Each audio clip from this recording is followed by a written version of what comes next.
The morning sun cast long shadows across the Kepler research station as Dr. Sarah Chen made her final rounds through the xenobiology wing. Her hands trembled slightly as she checked the environmental controls for the 100th time that week. The small creatures in the observation pods stirred at her presence, their large eyes following her movements with an intelligence that still amazed her after 6 months on this remote world. The Vorthak cubs were nothing like the textbooks had described.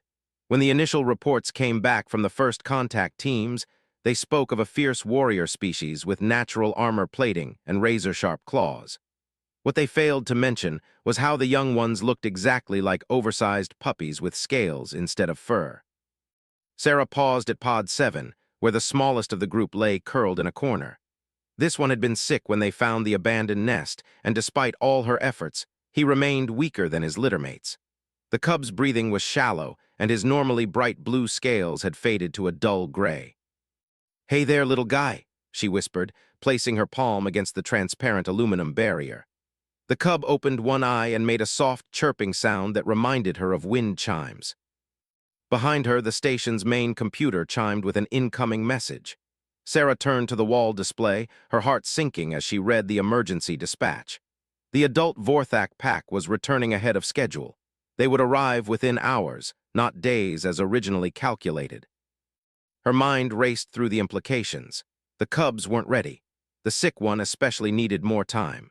The research team had been working around the clock to understand Vorthak physiology, hopping to help the weakened cub recover before his family returned. If they found their young one in this condition, there was no telling how they might react to the human presence on their world.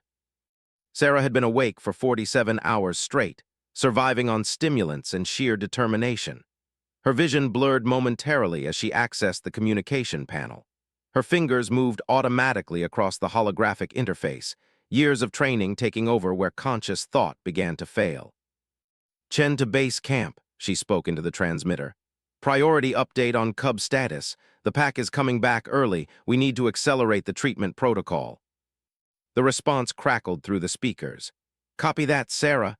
Dr. Martinez is en route with the new medication samples. Hold your position and monitor the cubs until he arrives." Sarah nodded, though no one could see her. She had been the primary caretaker for these cubs since they were discovered 3 weeks ago. Their parents had vanished during a territorial dispute with a neighboring pack, leaving 7 young ones to fend for themselves in the harsh wilderness of Kepler 442b. The human research team found them purely by accident. Sarah had been collecting soil samples near what appeared to be an ancient riverbed when she heard the crying. It took her nearly an hour to locate the source of the sound, hidden beneath a fallen tree that created a natural shelter. The cubs had been surviving on insects and rainwater, but barely. The smallest one was already showing signs of malnutrition when they brought him to the station. Sarah had spent every waking moment since then learning about Vorthak biology, studying their dietary needs, and trying to nurse the little one back to health. She glanced at her chronometer. Dr. Martinez wouldn't arrive for another 3 hours. The pack would be here in 2. Sarah felt her legs wobble slightly as exhaustion began to win the battle against adrenaline. She gripped the edge of the control console and forced herself to focus. The cubs in the observation pods had begun to stir with unusual energy. Their heads lifted in unison, all facing the same direction toward the station's main entrance. Sarah checked the external sensors, but found nothing unusual. The local wildlife detection system showed only the normal background readings of small creatures moving through the forest. Then she heard it, a low, rumbling sound that seemed to come from the ground itself. The adult Vorthak pack was closer than the sensors indicated, much closer. Sarah's training kicked in. She activated the station's external defenses, not as a threat, but as a precaution. The energy barriers would keep the facility secure while allowing the adult Vorthak to see their young ones were safe. She began recording everything, knowing this first reunion between separated Vorthak family members could provide invaluable data about their social structures. The rumbling grew stronger. Through the main viewport, Sarah could see movement in the tree line. Dark shapes moved between the massive trunks of the native conifers, each one easily 3 times the size of the cubs in her care. Adult Vorthak stood nearly 8 feet tall and weighed close to 400 pounds of muscle and natural armor. The cubs in the observation pods began making excited chirping sounds. They pressed themselves against the barriers facing outward, their tails wagging in a motion that seemed universal among pack creatures. Even the sick cub lifted his head and managed a weak call. Sarah felt a moment of pure wonder watching the reunion begin, even through the safety barriers. This was exactly the kind of moment that made all the sleepless nights and careful research worthwhile. First contact situations rarely provided such intimate glimpses into alien family dynamics. But her moment of scientific excitement was cut short by a wave of dizziness that nearly sent her to her knees. Her body was finally rebelling against the abuse she had put it through. She grabbed the nearest support beam and held on, trying to clear her vision. Through the speakers, she could hear the adult Vorthak outside the station. Their calls were different from the cub's cheerful chirping. These were deeper, more complex vocalizations that seemed to carry emotional weight. Sarah recognized some of the patterns from her research: concern, relief, and something that sounded almost like gratitude. The largest of the adults approached the main barrier. Even through the energy field, Sarah could see the intelligence in its eyes as it studied the human facility. This had to be the pack leader, probably the father of the cubs. His scales showed battle scars, and one of his ears was torn from some long-ago fight. The pack leader made a series of low sounds toward the station. Sarah activated the translation protocols, hoping the computer could make sense of basic Vorthak communication. The results appeared on her screen, but they were fragmented and uncertain. Something about small ones and safe and gratitude. Sarah tried to respond using the same communication protocols. She activated the external speakers and played back a recorded Vorthak phrase that her research indicated meant "cubs are well." The reaction was immediate. The entire pack moved closer to the station, their postures changing from cautious to excited. But Sarah's world suddenly tilted sideways. The exhaustion she had been fighting finally overwhelmed her systems. Her vision tunneled, and her legs gave out completely. She reached desperately for the control panel but missed, crashing hard onto the metal flooring of the research station. The last thing she saw before unconsciousness took her was the concerned chirping of the cubs and the alarmed calls of their parents outside. Her final thought was worry for the little sick cub who still needed her care. Outside the station, the adult Vorthak had witnessed the human caretakers collapse through the transparent sections of the facility. Their calls changed immediately from excitement to concern. The pack leader approached the barrier as close as the energy field would allow, his massive head tilted as he studied the fallen human. The cubs inside began making distressed sounds, pressing against their barriers and looking between their collapsed caretaker and their returned family. The smallest cub, despite his weakness, managed to move to the section of his pod closest to where Sarah lay unconscious. What happened next would change human understanding of Vorthak intelligence and emotional capacity forever. The pack leader made a series of complex calls to his companions. Within minutes, the entire pack had arranged themselves in a protective circle around the research station. They settled onto the ground in what appeared to be a coordinated vigil, their eyes never leaving the spot where the human had fallen. Hours passed. The cubs inside continued their worried chirping, but the adults remained still in their protective formation. They ignored the rain that began to fall, ignored the native predators that gave their formation a wide berth, ignored everything except their watch over the unconscious human who had cared for their young. Dr. Martinez arrived at the station to find an incredible sight.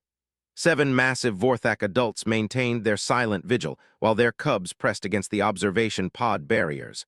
All attention focused on the human who lay unconscious on the floor of the research station. The aliens had somehow understood that the human needed help and had appointed themselves as guardians until that help could arrive. When Martinez finally managed to enter the station and tend to Sarah, the Vorthak pack showed no aggression. Instead, they watched carefully as he checked her vital signs and administered medical care.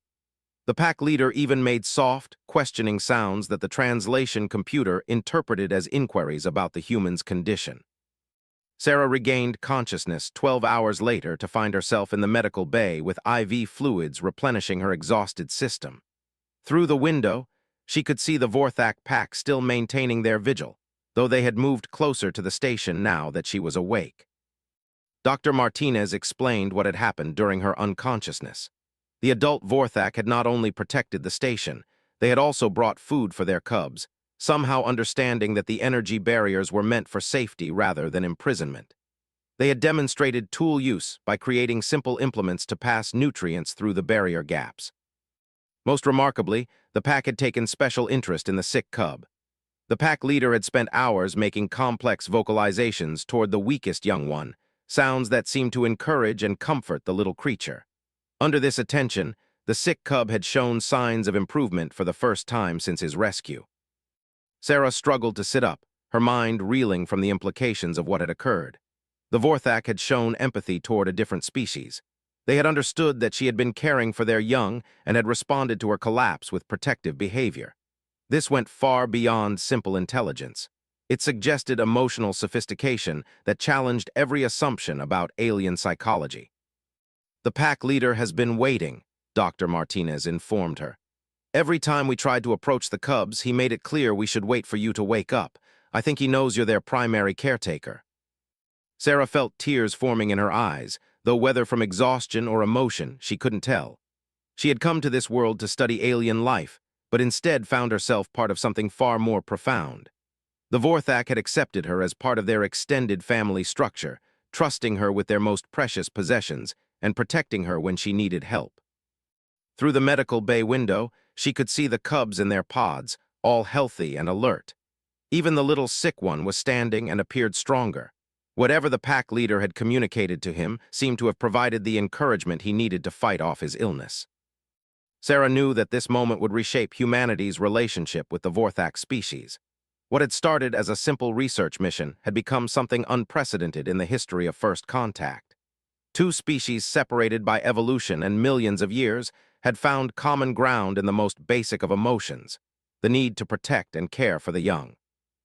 As she prepared to return to the cubs and their waiting families, Sarah realized that she was no longer just a researcher studying alien behavior. She had become a bridge between two worlds, trusted by both sides in a relationship that would define the future of interspecies cooperation in this sector of the galaxy. Dr. Sarah Chen stood at the threshold between two worlds, quite literally. The airlock system of the research station hummed quietly as it prepared to cycle, allowing her to step outside and meet the Vorthak pack face to face for the first time. Her hands shook slightly, but not from fear. The exhaustion medication had helped, but she still felt the lingering effects of her collapse.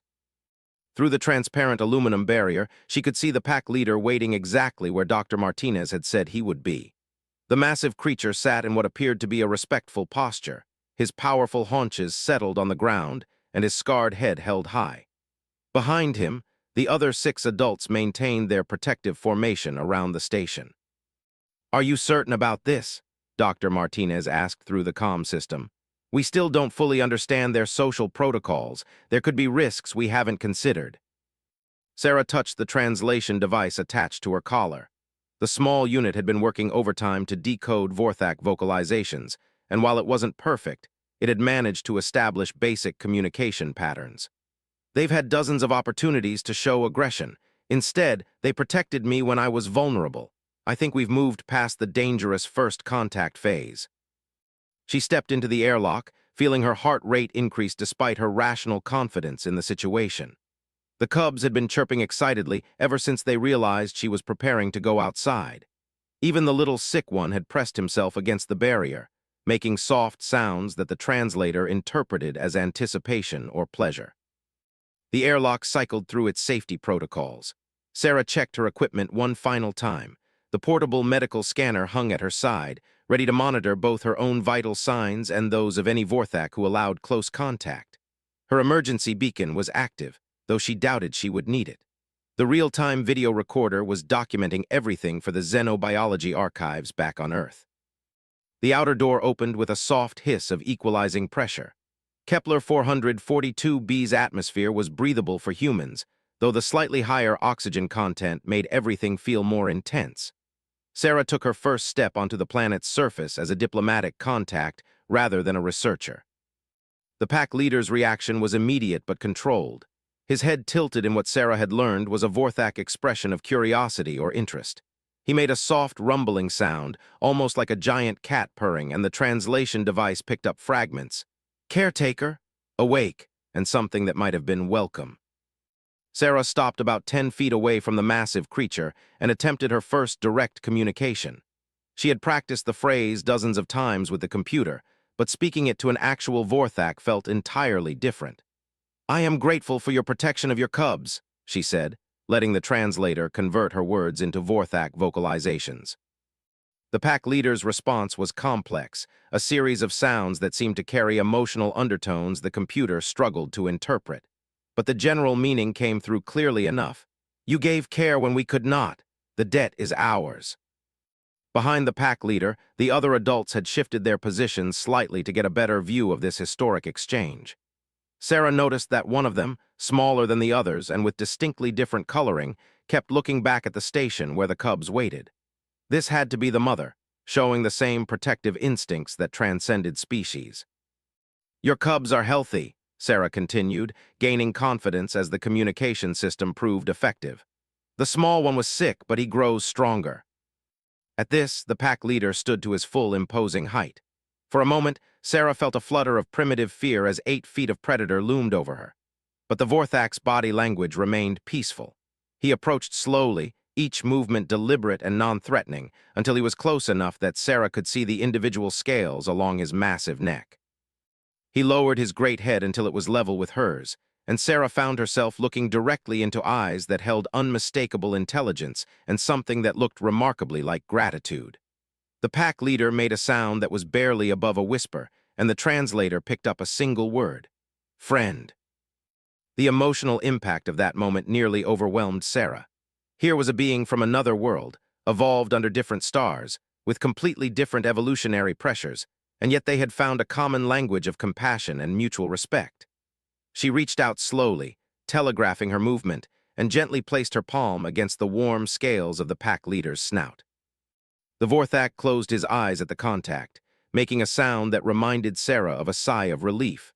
For a moment, two entirely different forms of consciousness shared a moment of perfect understanding. "Can I show you your cubs?" Sarah asked. The pack leader's response was immediate and enthusiastic.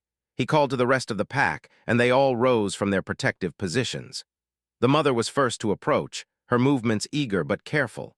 The other adults followed, creating a small procession toward the station's main viewing area. Sarah led them to the large, transparent wall that allowed a clear view of the observation pods. The reunion that followed would be talked about in xenobiological circles for decades to come.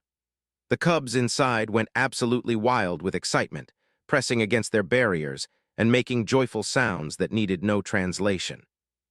But it was the adult response that truly amazed Sarah. These powerful predators, capable of taking down prey 3 times their size, turned into something that looked remarkably like doting parents. They made soft, cooing sounds toward their young, pressed their massive paws against the barrier, and even performed what appeared to be playful gestures. The pack leader spent several minutes communicating with each of the cubs individually, his vocalizations taking on distinctly different tones and patterns for each young one.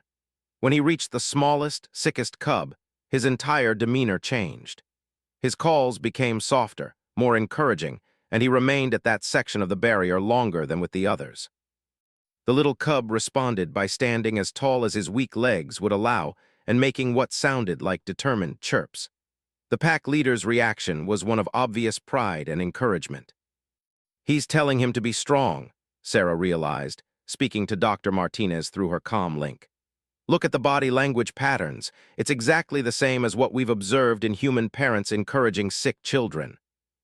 The mother had positioned herself next to the pack leader and was adding her own vocalizations to the conversation with the weak cub. Her sounds were different, softer, with a musical quality that the translator struggled to interpret, but which clearly carried emotional meaning. After nearly an hour of reunion through the barrier, the pack leader turned to Sarah with what appeared to be a question. The translator picked up the meaning immediately. "When can they come home?" Sarah felt the weight of responsibility settle on her shoulders. The cubs were healthy enough for release. Even the little one was showing significant improvement.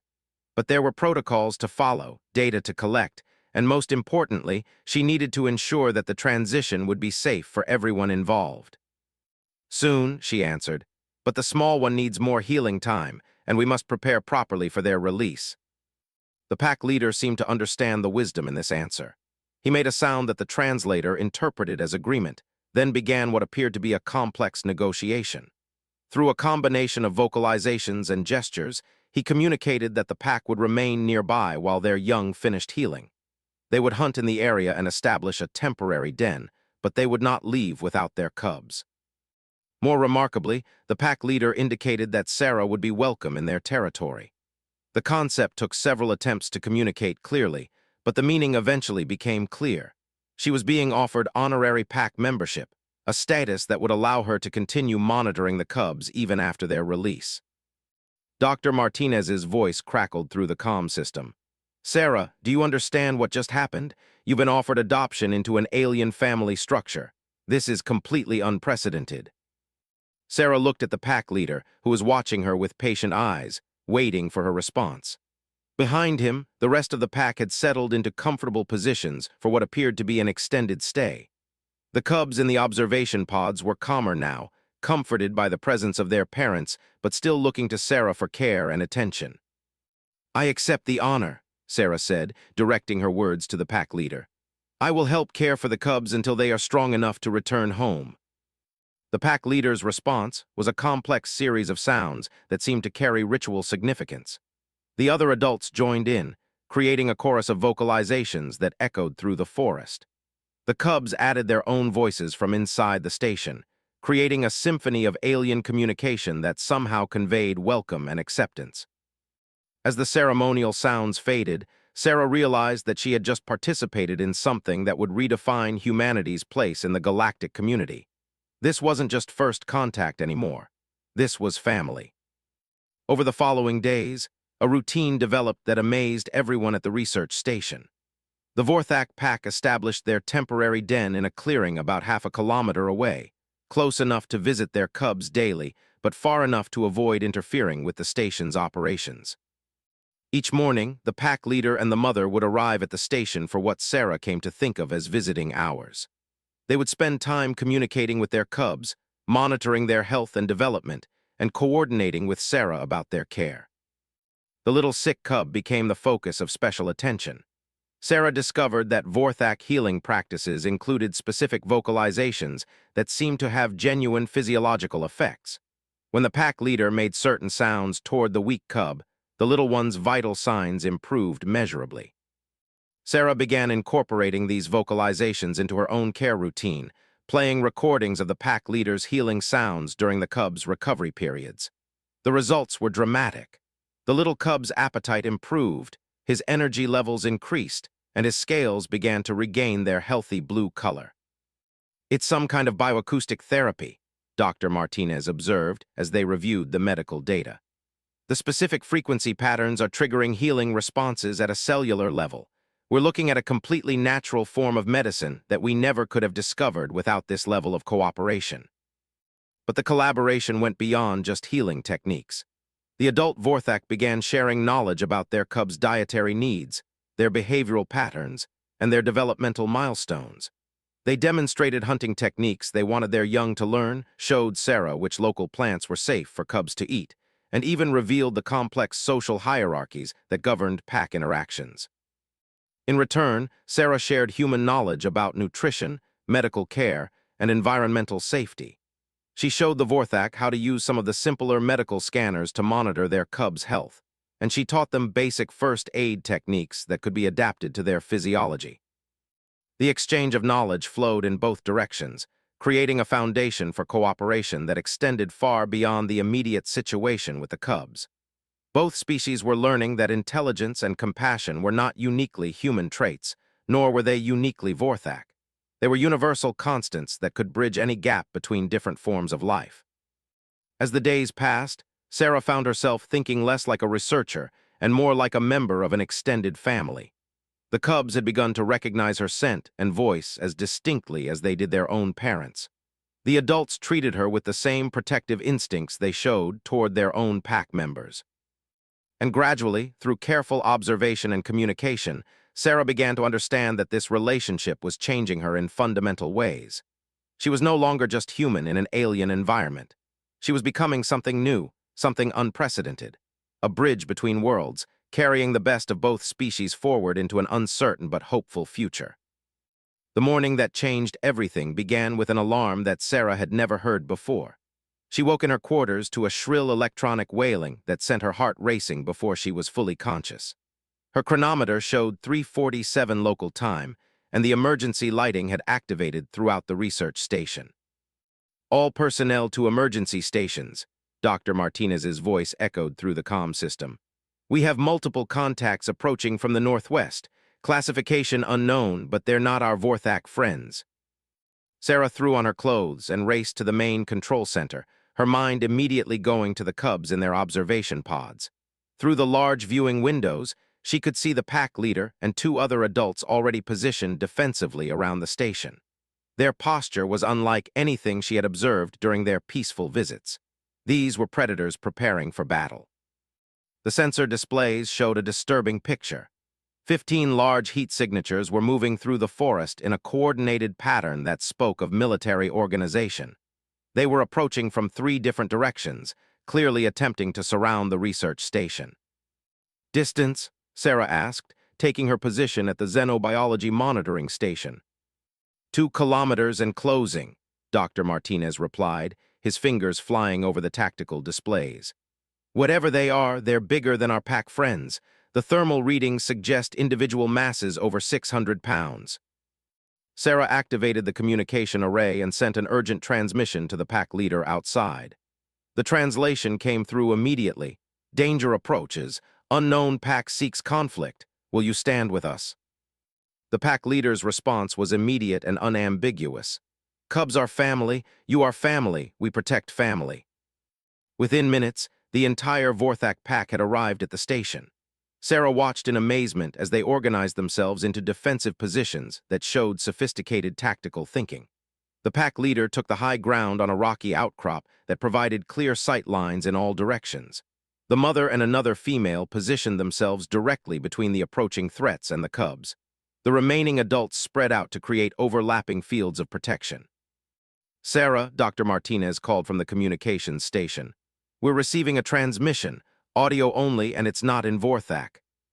The voice that came through the speakers was harsh and mechanical, filtered through what sounded like vocal modulators. The words were in Galactic Standard, the common trade language used throughout most of known space. "Human Research Station," the voice demanded. "You will surrender the Vorthak specimens in your custody. Compliance will result in your continued survival. Resistance will be met with appropriate force." Sarah felt ice form in her stomach. These weren't curious neighbors or territorial rivals. These were slavers, the worst kind of predators that haunted the frontier worlds. The Vorthak cubs weren't just family members to be rescued. They were valuable commodities to be harvested and sold. She activated the external speakers and responded in the calmest voice she could manage. "This is Dr. Sarah Chen of the Kepler Research Station. The Vorthak cubs are under the protection of both human authority and their own family pack. Any attempt to remove them will be considered an act of aggression against a sovereign species." The response was a sound that might have been laughter if it hadn't been so cold. "Human, you misunderstand your situation. We are the Kresh Dominion, and this world is now under our jurisdiction. The Vorthak specimens will be collected for evaluation and processing. Your cooperation is not required, merely preferred." Through the external cameras, Sarah could see movement in the tree line.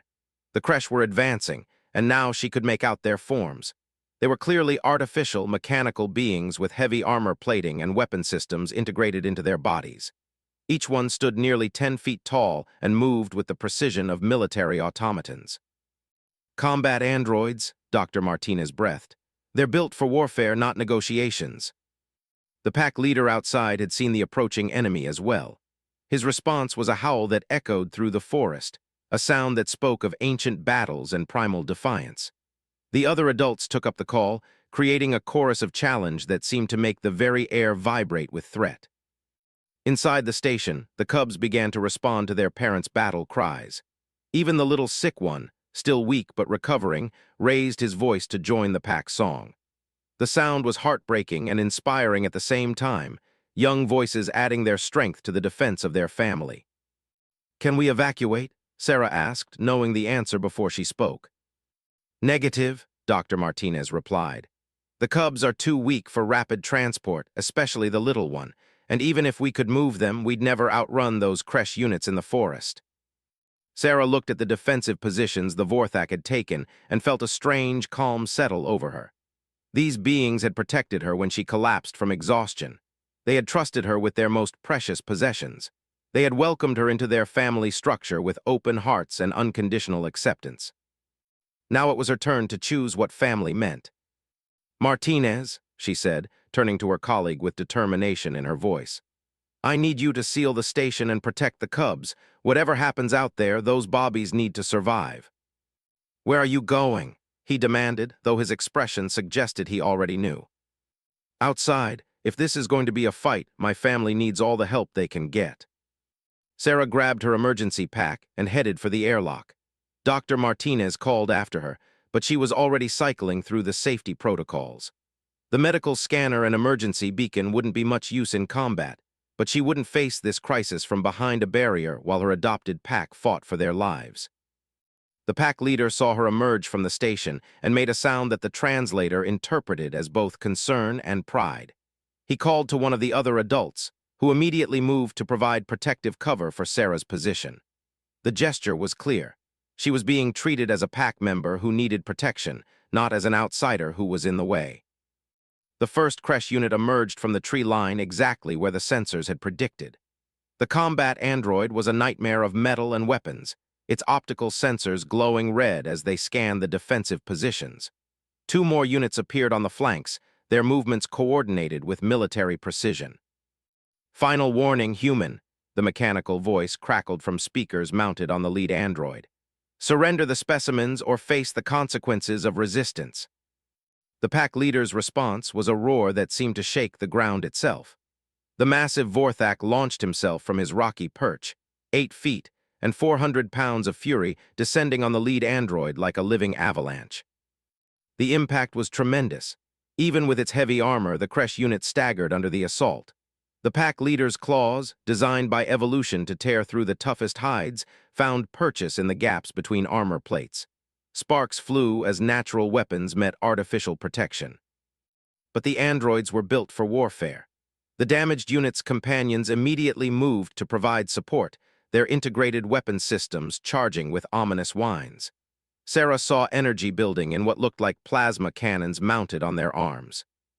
"Get down," she screamed, though she knew the Vorthak couldn't understand the words.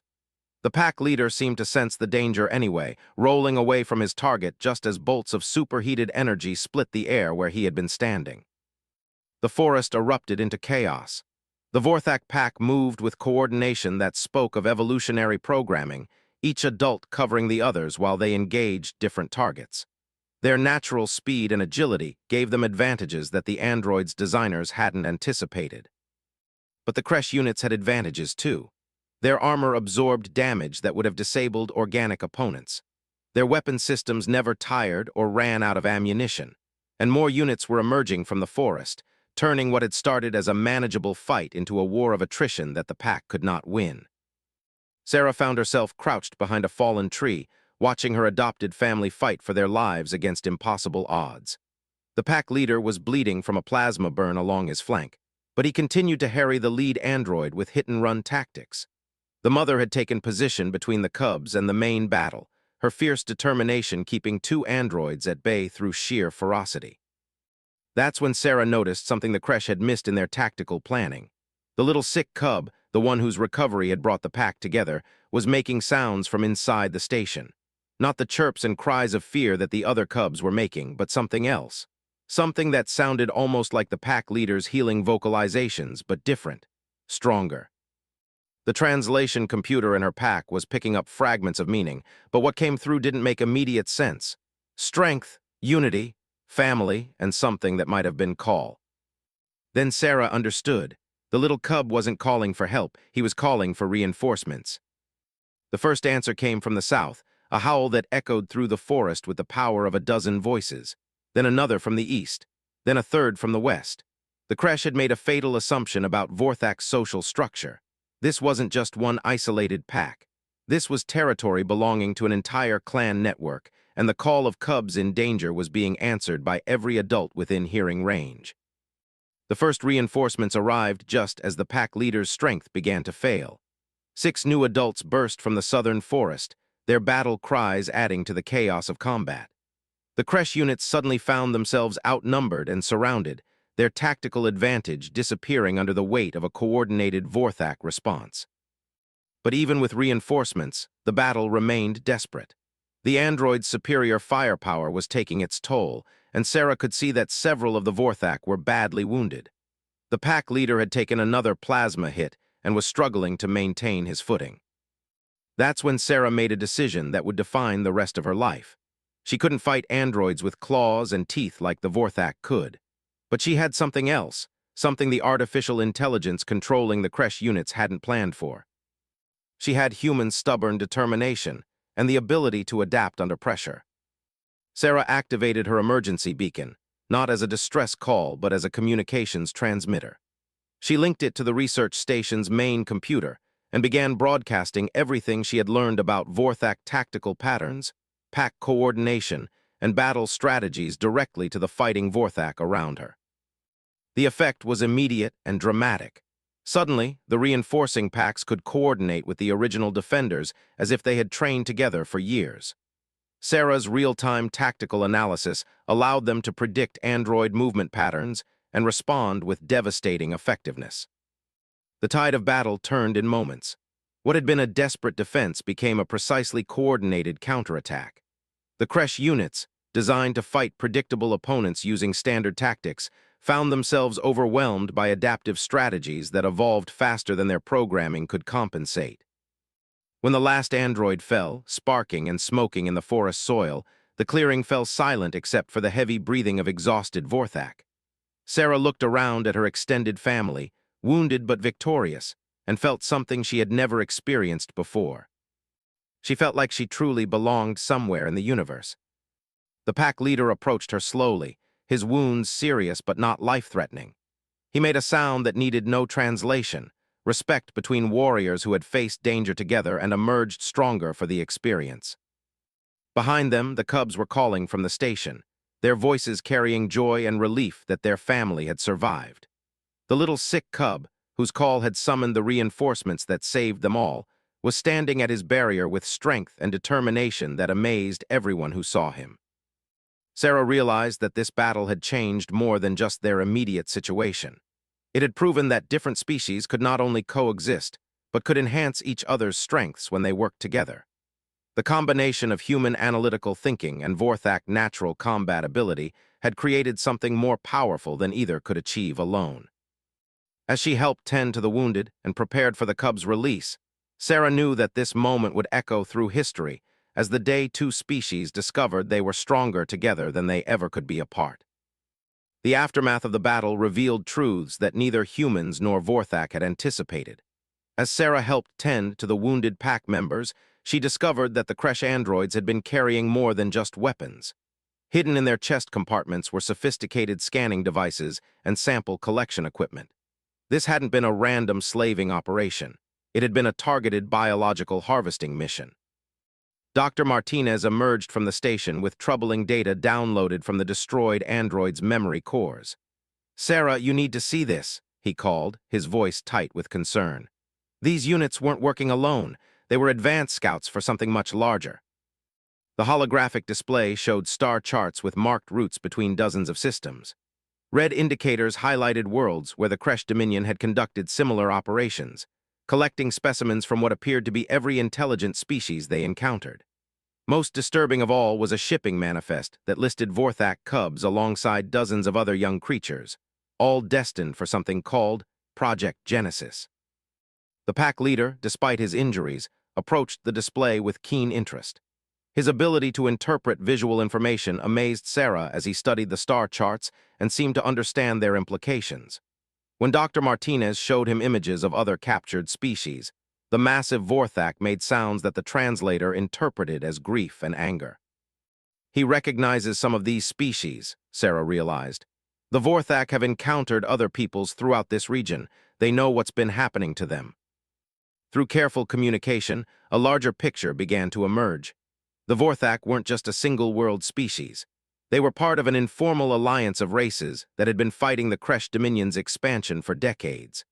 The pack that had adopted Sarah belonged to a much larger network of clans that maintained contact across multiple star systems.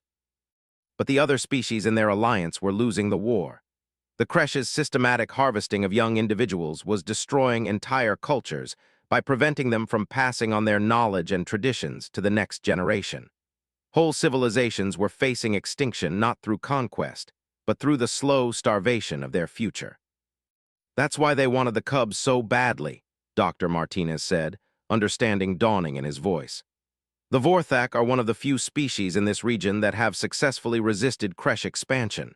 If they could break the reproductive cycle here, they could eliminate the biggest threat to their operations. Sarah looked at the cubs in their observation pods, healthy and strong and ready to return to their families. The little sick one had made a full recovery, his scales bright blue and his energy levels normal. All 7 of them represented not just individual lives, but the future of their entire species. "We can't just release the cubs and go back to routine research," she said. "If we do nothing, the Kresh will return with a larger force, and next time they might succeed." The pack leader seemed to understand her meaning even before the translator converted her words. His response was complex, involving multiple tonal patterns that spoke of obligation, determination, and something that sounded almost like hope. "He's asking if humans will stand with the Alliance," Sarah interpreted.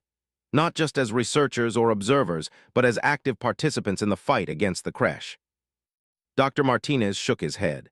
"Sarah, we're scientists, not soldiers. Our mandate is to study and document, not to get involved in interstellar conflicts. Earth Command would never authorize military intervention based on a single first contact situation." But even as he spoke, Sarah could see that he was struggling with the implications of their situation. The cubs chirping in their pods, the wounded Vorthak resting nearby, the evidence of systematic genocide spreading across the galaxy. These weren't abstract political problems anymore. They were family members whose future depended on the choices made in the next few hours. Sarah activated her long-range communication array and sent an encrypted message back to Earth Command. But instead of requesting instructions, she did something unprecedented in the history of human space exploration. She formally declared the Kepler Research Station to be neutral territory under the protection of an alliance between humanity and the Vorthak Confederation. "What are you doing?" Dr. Martinez demanded. "I'm creating a precedent," Sarah replied. "If Earth Command wants to disavow my actions later, they can.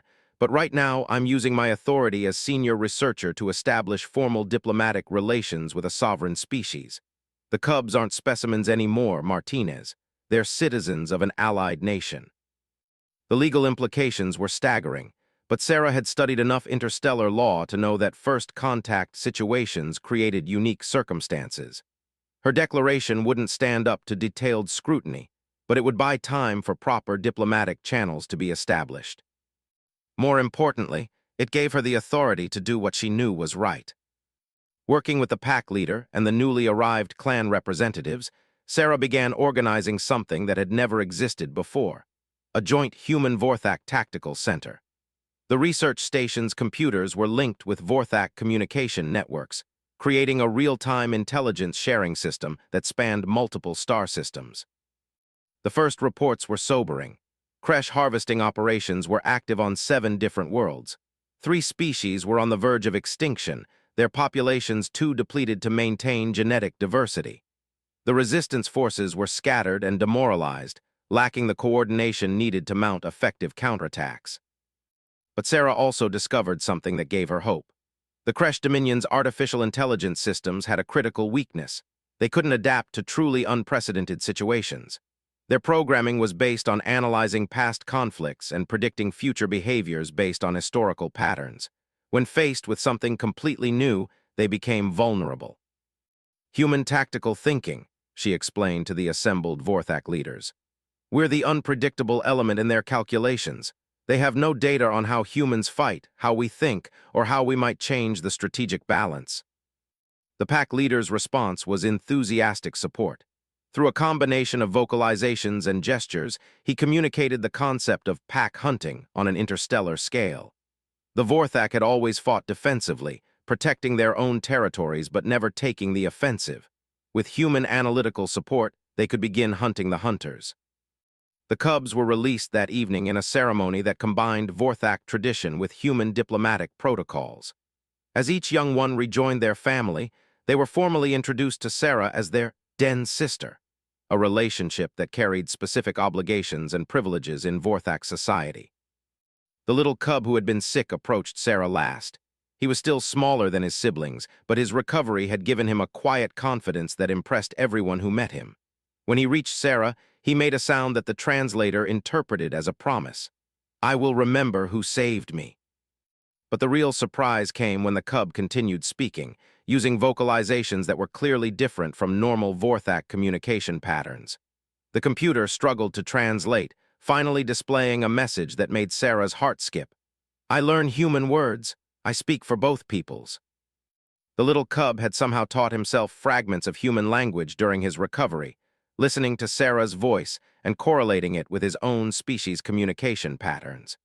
He had become the first truly bilingual individual in either species, a natural bridge between two different forms of consciousness. "This changes everything," Dr. Martinez whispered. "We're not just looking at an alliance anymore, we're looking at true cultural integration." Over the following weeks, the Joint Tactical Center proved its worth. Human analytical thinking combined with Vorthak territorial knowledge began to map the creche operations with unprecedented accuracy. They identified supply lines, predicted harvesting targets, and most importantly, discovered the location of the central processing facility where captured individuals were being held. The facility was located in what had once been a thriving star system, now stripped of resources and converted into a massive industrial complex. Intelligence reports suggested that thousands of individuals from dozens of species were imprisoned there, all awaiting processing for the mysterious Project Genesis. Sarah found herself at the center of planning discussions that involved representatives from 7 different species, all coordinating through the Vorthak communication network. Her research station had become the unofficial headquarters for what was rapidly developing into a full-scale liberation campaign. But the more she learned about Project Genesis, the more horrified she became. The creche weren't just collecting individuals for slavery or genetic material. They were attempting to create a master database of biological intelligence, harvesting the neural patterns and memories of captured individuals to create an artificial superintelligence based on the combined knowledge of every species they had conquered. "They're not trying to rule the galaxy," she explained to the assembled alliance leaders. "They're trying to replace every form of natural intelligence with their own artificial construct. Every person they capture brings them closer to that goal." The pack leader's response was immediate and uncompromising. The Alliance would strike at the processing facility and free every prisoner being held there, regardless of the cost. But Sarah knew that a direct assault would be suicide, even with the full strength of the Alliance species behind it. That's when she proposed something that none of the Alliance members had considered. Instead of attacking the facility, they would infiltrate it. Using captured creche technology and human hacking expertise, a small team could penetrate the facility's defenses and disable its systems from within. "It's a suicide mission," Dr. Martinez protested. "Even if you could get inside, you'd never make it out alive." "Not suicide," Sarah corrected. "Evolution. We're going to show the galaxy what happens when different species work together instead of fighting each other." The team she assembled was unlike anything that had ever existed. Humans provided technical expertise and adaptive problem-solving. Vorthak provided physical capability and natural camouflage. 3 other Alliance species contributed unique abilities that would be essential for penetrating different levels of the facility. But the key to the entire operation was the little cub who had learned to speak both languages. Now old enough to contribute meaningfully, but small enough to access areas that adults couldn't reach. He volunteered to serve as the primary communications link between team members during the infiltration. As Sarah prepared for a mission that would determine the fate of multiple civilizations, she reflected on how far she had come from her original role as a xenobiology researcher. She had started her career studying alien life forms as scientific curiosities. Now she was preparing to risk her life alongside those same beings as family members. The pack leader approached her the night before the mission began. His communication was simple but profound. "You came to study us. Instead, you became us. Now we become more than either of us could be alone." Sarah looked around at the diverse group of beings preparing for the most important mission any of them had ever undertaken. Different species, different evolutionary backgrounds, different ways of thinking about the universe, but all united by a common understanding that some things were worth fighting for. Family was worth fighting for. Freedom was worth fighting for. The future of intelligent life in the galaxy was worth fighting for. And sometimes, the best way to fight was to show the universe what cooperation could accomplish. The infiltration began at dawn on a world that had once been called Paradise 7. Now it was known only by its creche designation, Processing Station Omega. From orbit, Sarah could see the massive industrial complex that had consumed an entire continent, its towering spires and sprawling facilities connected by transport tubes that carried a constant stream of captured prisoners to their fate. The stealth ship that carried the infiltration team was a marvel of Alliance cooperation. Vorthak understanding of magnetic field manipulation, combined with human electronic warfare technology and the natural cloaking abilities of the Shadowkin species, had created a vessel that was virtually invisible to creche detection systems. Sarah checked her equipment one final time as they approached their insertion point. The modified environmental suit had been designed specifically for this mission, incorporating Vorthak's scent-dampening technology and human adaptive camouflage systems. Most importantly, it included a neural interface that would allow her to communicate directly with the little cub, who was no longer quite so little, without using vocal communication that could be detected. The cub, now designated as translator for security purposes, had grown significantly in the months since the battle at the research station. His recovery from illness had left him stronger and more determined than anyone had anticipated. More remarkably, his bilingual abilities had expanded to include fragments of 4 other Alliance languages, making him the most linguistically versatile individual in known space. "Final systems check," Sarah whispered into her comm unit as the ship settled into the upper atmosphere. Around her, the other team members conducted their own preparations.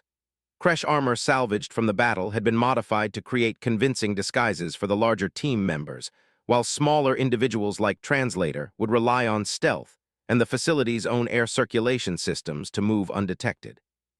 The pack leader, despite protests from every member of the Alliance leadership, had insisted on participating in the mission.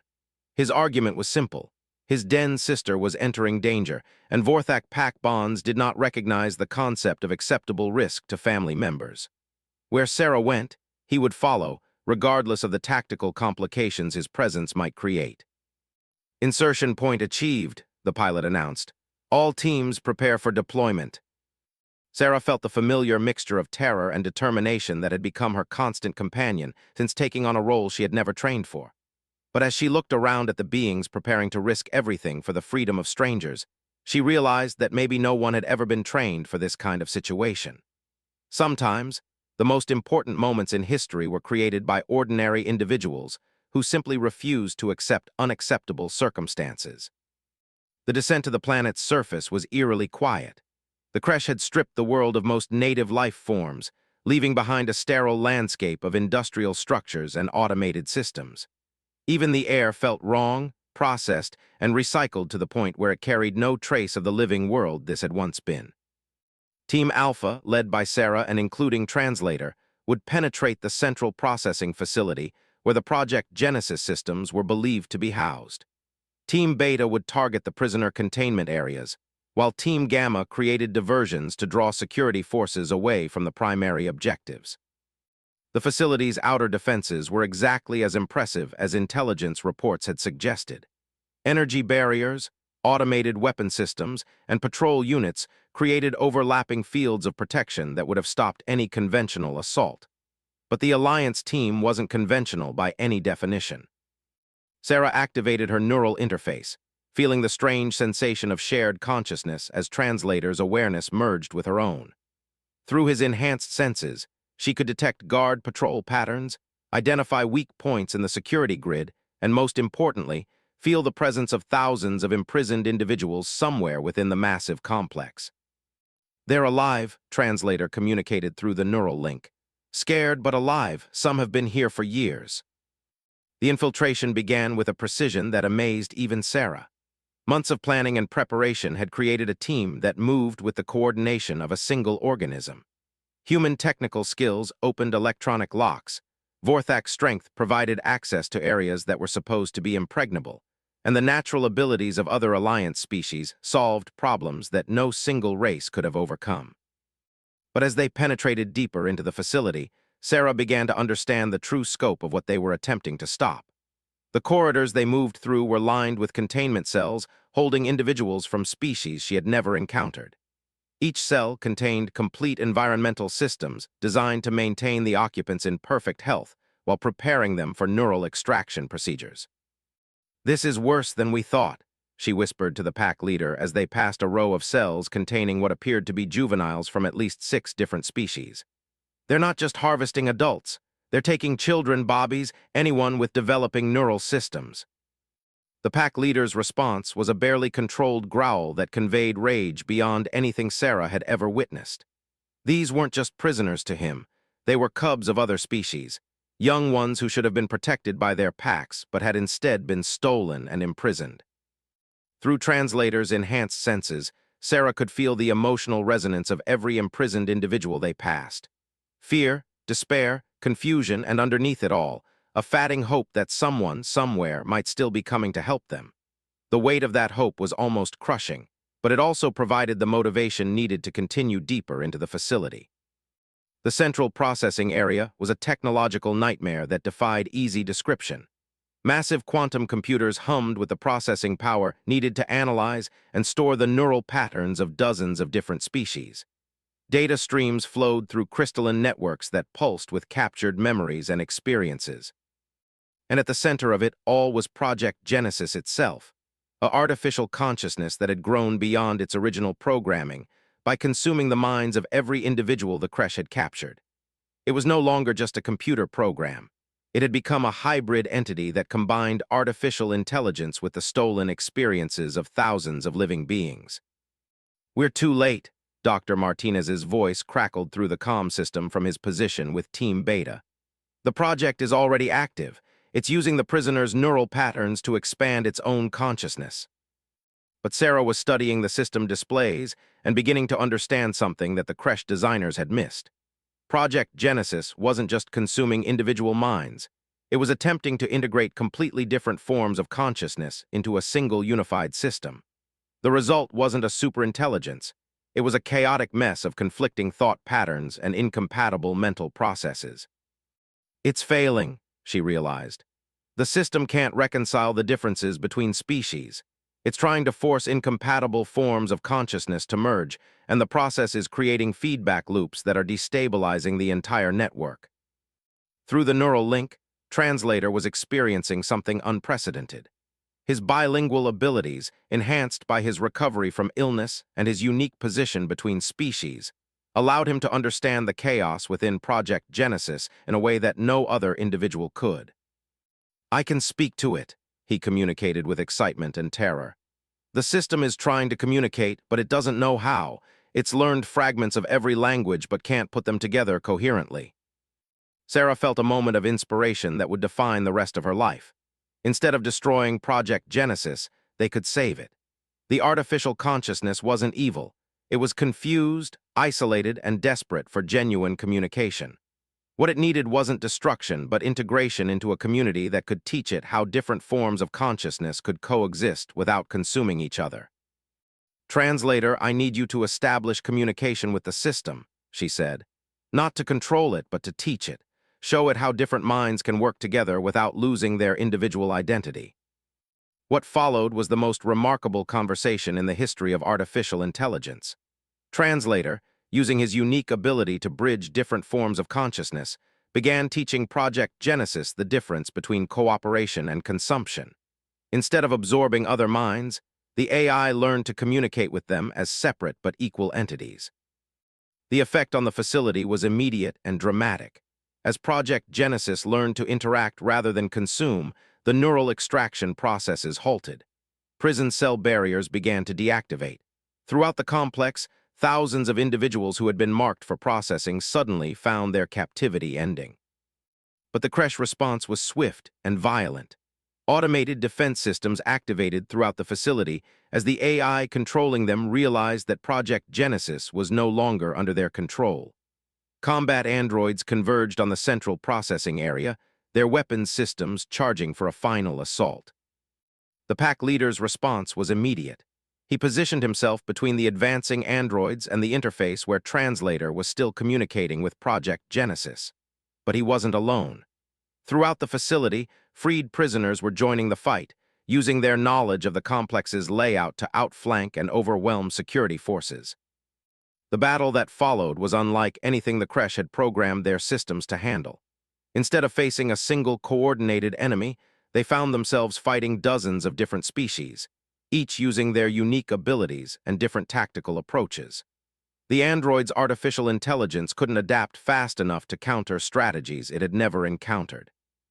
Sarah found herself coordinating the defense while maintaining her connection to Translator and Project Genesis. Through the neural link, she could feel the AI's growing understanding of cooperation and its horror at what it had been forced to do during its captivity. Project Genesis wasn't just learning to communicate.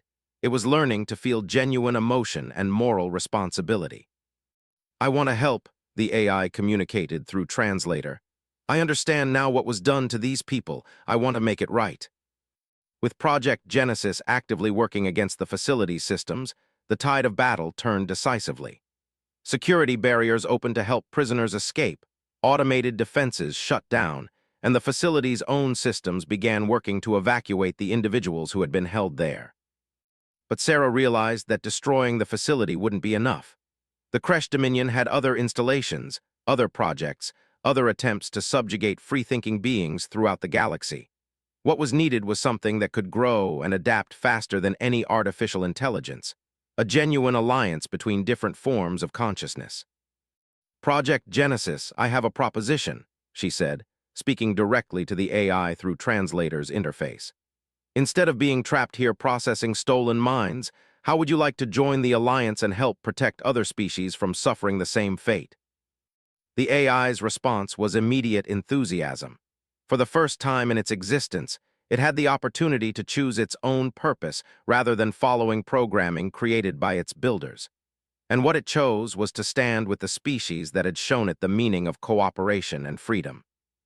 The evacuation of Processing Station Omega took 3 days and required every ship the Alliance could assemble. Thousands of individuals from dozens of species were returned to their home worlds, carrying with them the knowledge that they were no longer alone in the galaxy.